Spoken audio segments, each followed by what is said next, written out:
Michelin star restaurant from Rome.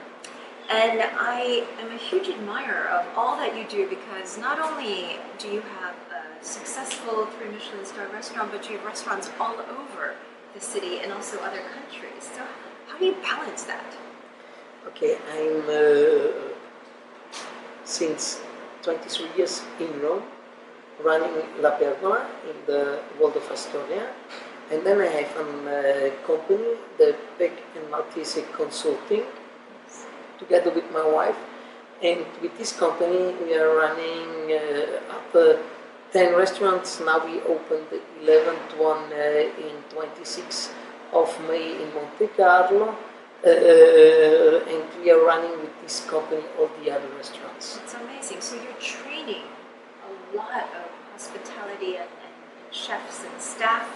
How do they work with you personally? How do you choose them? It's okay. In the Pergola, we will have around 56 employees, and they are working the whole day with me, because I'm 5 times a week working in Rome, and Sunday, Monday, and Tuesday morning I travel to be back in Tuesday evening to the restaurant.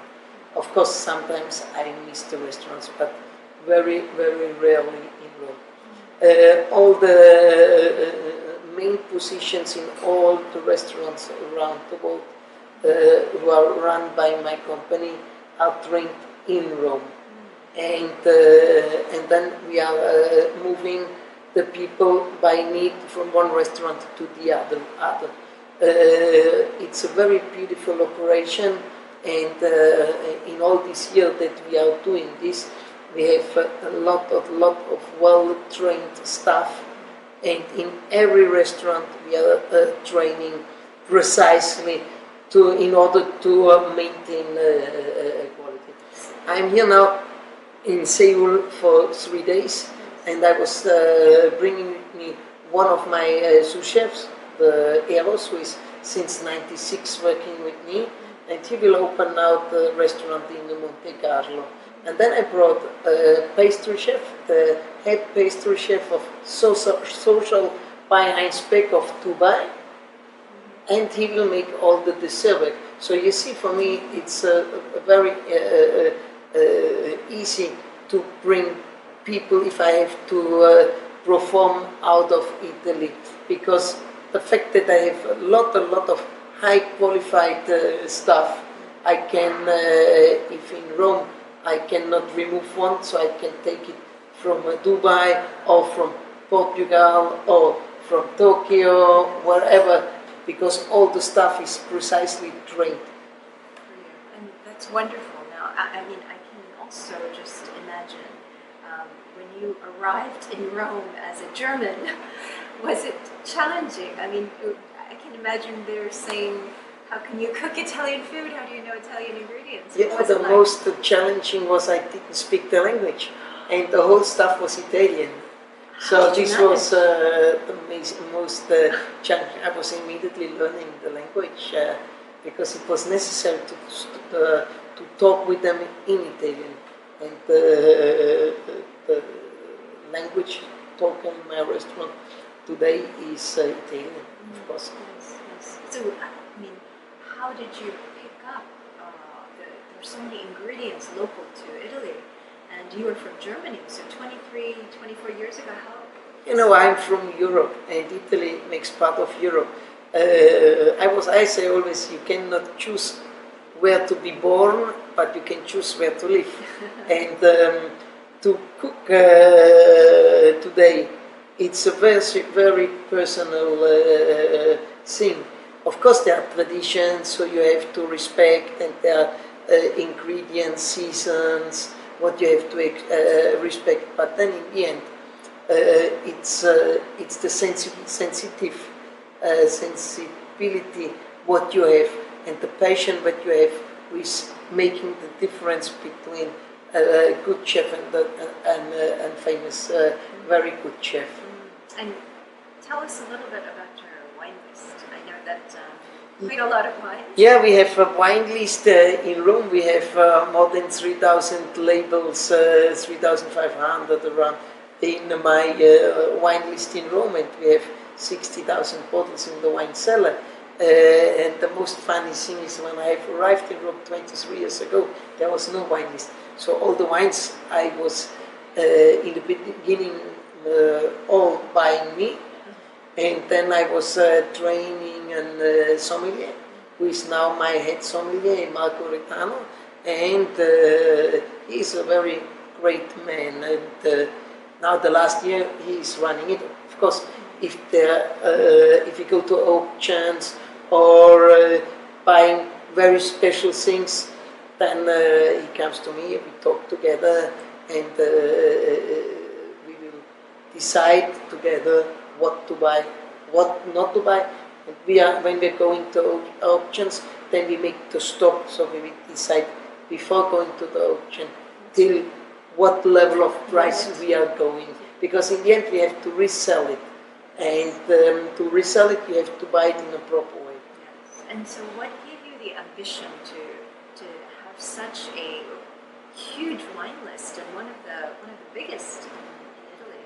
You know, for me it was important that the wine list is going in the same way like the restaurant. So we were growing with the restaurant in the same way we was growing with the wine list. It's a work we have done over the 23 years, and you know, the past 23 years has given us the right experience to buy the right wines, proper wines, in order to fit them to the menu and in order to get the right variety to our guests.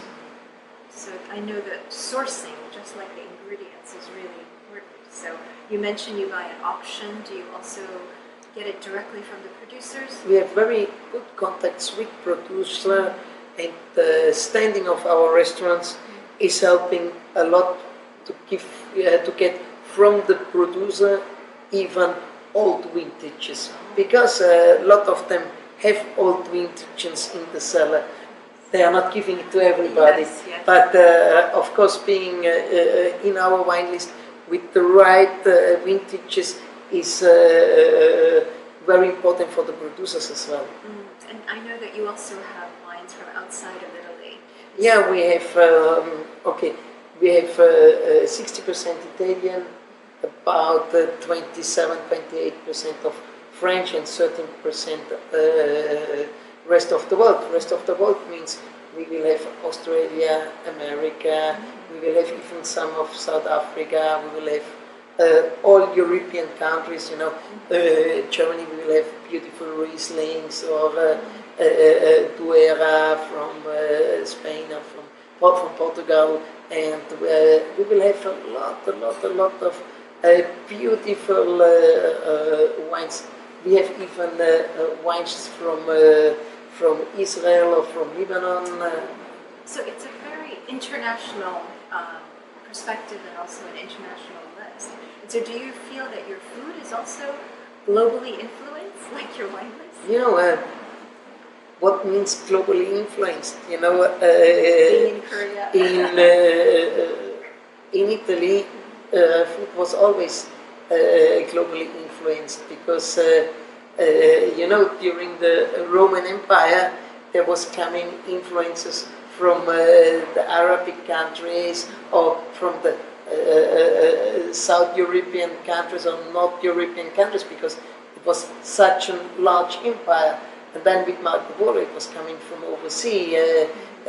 With Cristoforo Colombo it was coming the potatoes and the tomatoes from America. So I think the world, since people are traveling, are international, influencing all foods, because what was becoming first, Japanese tempura or fritto misto from Italy, or what is becoming first, the rice, Portuguese, or rice noodles, or noodles done with flour, with semola. You see, who knows? Yes. Who knows? So your food is, how would you describe it? So we know. Okay, I will have light of healthy cooking of Mediterranean flavors. Mediterranean flavors. Okay, and just last question about what for you has been a perfect pairing with one of your signature dishes? Wine Yes, and food together that you think is a beautiful match.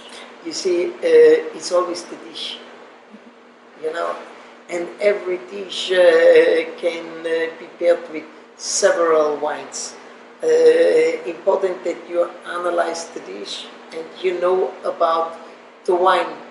You know, if it is a little bit more fat dish, so that you have a nice, fresh and a slightly sour wine, or if you have a very delicate fish dish, then you can have slightly perfumed white wine. So you see, I think if you want to make a beautiful wine pairing, then you have to have a very great experience by drinking wine and eating food. And then in the end, you are able to match them perfectly. I'm always saying, you know, a sommelier has to taste wine and to drink wine. A sommelier who has only written books and looked to the evaluation where some people are giving to the wines will never be a good sommelier. And this is why I always was very keen into it, to taste. More you taste, better you understand wine. And I've tasted everything. I've tasted very old wines. I have tasted all the regions in Italy, all regions in France. I've tasted Italian, international wines. I've tasted Rieslings. I've tasted everything. Because it's important to train your palate and to understand about wine. And if a person said to you, I'm taking your entire tasting menu, Yeah. but I can only have one wine, what would you recommend for your You menu know, right now? I would make a nice Pinot Noir, perhaps, or an aged Barolo, or not very strong one, a little bit a delicate one. For this, a little bit older, so that it's a little bit more smooth, and having the right quantity of tannins and acidity. To pair with Yes, all your dishes. because I have a very delicate way of cooking. So if I have only one bottle to choose, and because I love more red than white wine, so I would choose a red wine. But then I would say to the guest first, you should choose at least two wines. You should at least choose white and the red. Exactly. So that you have, after half menu, you will have an aftertaste more complex dishes, and then you will have a little bit more complex wine. In the beginning, you will have something fresh and something very, very delicate perfumes. So for the red, it's either a Pinot Noir or a old Barolo. Yeah, or old, say, a middle old Barolo or a Brunello, and traditional make Brunello, not a modern made Brunello. And the white, let me guess, would be a German. Yeah, it Riesling.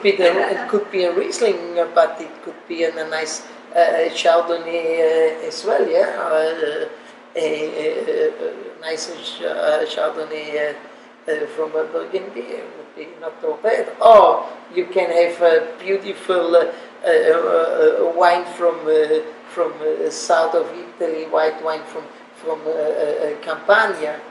You know, nice Greco. Wonderful. Thank you so much. Thank you very much.